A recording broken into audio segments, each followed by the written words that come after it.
मोरध्वज नाम के एक राजा थे, बड़े दानी थे। जो भी उन्हें कहे कोई कि हमें ये चाहिए तुरंत देते थे। दानवीरों में उनका नाम शीर्ष पर था, उनसे बड़ा कोई दानी नहीं।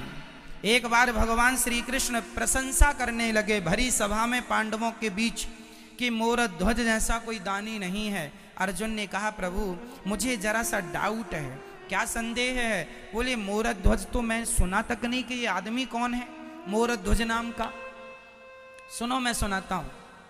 भगवान बोले मेरा भक्त है मोरध्वज, नर्मदा के किनारे रहता है,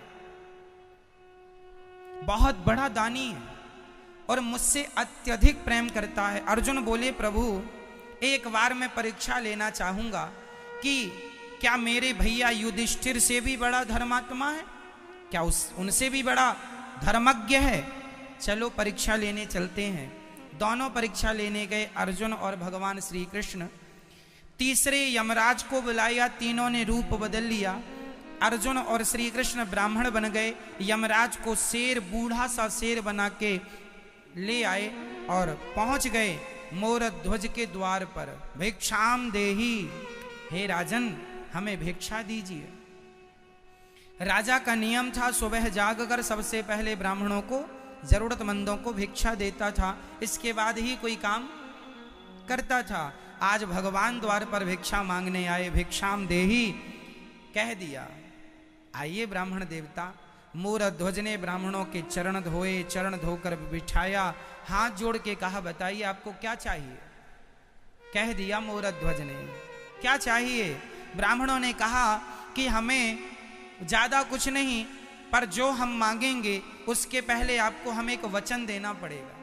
पहले आप संकल्प लो कि हम जो मांगेंगे आप वो देंगे। मोरध्वज ने कहा महाराज आज तक जो जिसने मांगा है वो हमने दिया है, संकल्प लेने की जरूरत नहीं, आप तो मांगिए, हमारी वाणी ही हमारा संकल्प है, जो कह दिया पत्थर की लकीर है। ब्राह्मणों ने कहा नहीं पहले संकल्प करो। हाथ में जल लिया, संकल्प किया, जो मांगोगे जरूर दूंगा। संकल्प छोड़ा गया। अब मांगो महाराज क्या चाहते हो? ब्राह्मणों ने कहा महाराज मेरा शेर खड़ा है बाहर,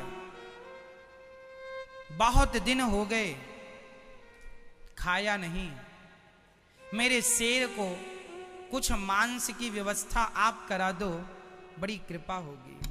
मोरध्वज ने कहा महाराज बस इतनी सी बात थी, आप यदि राज्य मांगते तो आज राज्य दे देता, मेरा सिर मांगते मैं सिर दे देता। अरे शेर को मांस की क्या बात है, बताइए कितना मांस चाहिए? ब्राह्मणों ने कहा ज्यादा नहीं, कुछ ही मांस चाहिए, मांस दीजिए। अब देखिए मांस तो तब ही दिया जा सकता है ना जब हम किसी को मारें। बकरे को मारें तो बकरे का मांस, हिरण को मारें तो हिरण का मांस, मछली को मारें तो मछली का मांस। भाई किसी ना किसी को तो मारना पड़ेगा। और राजा इतने बड़े धर्मात्मा थे कि वो कभी किसी की हत्या नहीं करते थे। अब राजा ने कहा महाराज आपके शेर को मांस चाहिए और मैंने वचन दे दिया है, तो एक काम करो मेरे शरीर का मांस शेर को दे दो। इतना धर्मात्मा राजा कि अपने शरीर को देने लग गया। लेकिन सोची उस राजा ने नगर में किसी की हत्या का सोचा नहीं कि मैं बकरा मार डालूं, चलो बकरे का बलिदान दे दें। ना जी, ना बकरा, ना बकरी, ना मछली, ना मुर्गी, कुछ नहीं, मुझे चढ़ा दो।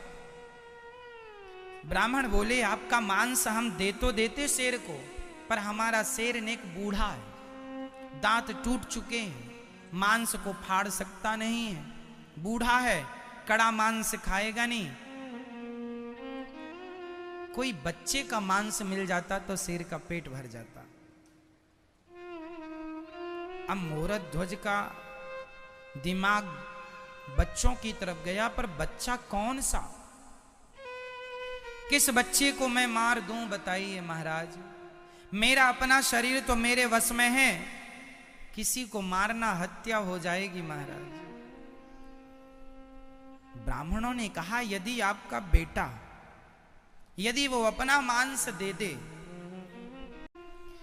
राजा बहुत धर्म संकट में पड़ गए, पहली बार वो इतने बड़े संकट में आए। संकट ये है कि यदि शेर को मांस नहीं देते तो बोल करके मुकर जाने का पाप लगेगा कि कह के आप पलट गए, और यदि बच्चे को देते हैं तो बच्चे को मारने बाल हत्या लगेगी। हत्या तो लगेगी, हमने किसी को पकड़ के अपने धर्म के लिए जबरदस्ती मार दिया थी तो हत्या ही है, हत्या लगेगी। मतलब दोनों तरफ से अब पाप है। और मैं आपसे कह चुका हूं कि जब आप लोग कभी किसी ऐसे धर्म संकट में पड़े तो तुरंत भगवान से कहना चाहिए, हे प्रभु आप ही हमें इस धर्म संकट से बाहर करिए। हम में अब कोई बुद्धि नहीं है, हमारी कोई गति नहीं है, हे नाथ आप हमारी रक्षा करो। तो भगवान के इंसाफ पे छोड़ दे ए बंदे, वही तेरी मुश्किल आसान करेगा। जो तू ना कर सका वो भगवान करेगा।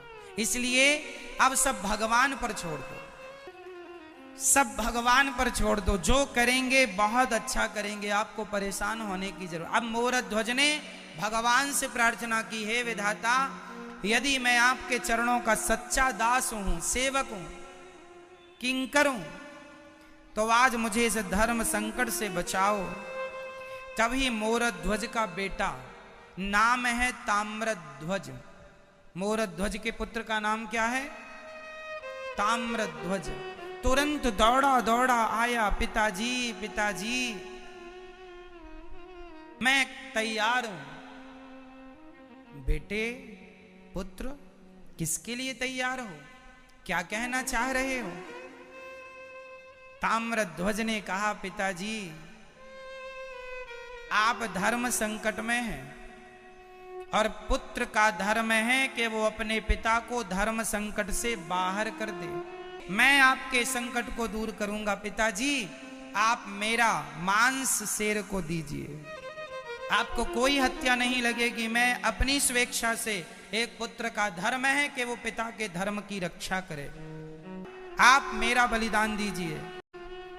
ब्राह्मणों ने कहा ये बच्चे का मांस चल जाएगा, पर हमारा शेर बूढ़ा है, इसलिए इसको फाड़ के और इसके टुकड़े टुकड़े करके आपको ही शेर को डालना पड़ेगा। शेर को बेटा मांस देना यहां तक तो सही था, पर अब बेटे को आप ही फाड़ो, चीरो। आरा बुलाया गया। आरा मतलब लकड़ी काटने वाला आरा। कौन फाड़ेगा? राजन आप फाड़ोगे, आप और आपकी पत्नी। राजा तैयार हो गए आरा लेकर, रानी तैयार हो गई आरा लेकर, और वो फाड़ने वाला पुत्र भी तैयार हो गया, मुझे फाड़ डालो। मेरा सवाल आपसे है कि आज मोरध्वज अपने बेटे को आरा से चीरने को तैयार हो गया, किसके लिए?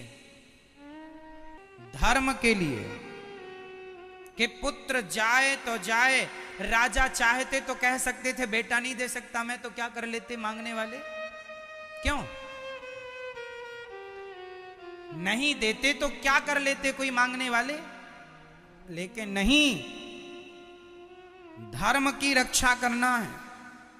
पुत्र तो पुत्र है, पुत्र चला गया तो वापस आ जाएगा, दूसरा बेटा हो सकता है, पर धर्म चला गया, पुत्र दूसरी बार आ सकता है। धर्म दो बार नहीं आते मेरी माँ, एक बार धर्म चला गया, चला गया, अब ये कभी वापस, अब अगले जन्म में ही आएगा। आएगा तो इस जन्म के लिए तो गया। खड़े हैं राजा और वो बच्चा भी कटने को तैयार है, आरा से चीरने को तैयार है। किसके लिए? 5-6 साल का है अभी, पर वो भी धर्म को बड़ी गहराई से समझता है। धर्म के लिए एक बेटा, अपने पिता के धर्म के लिए एक बेटा खड़ा हो गया।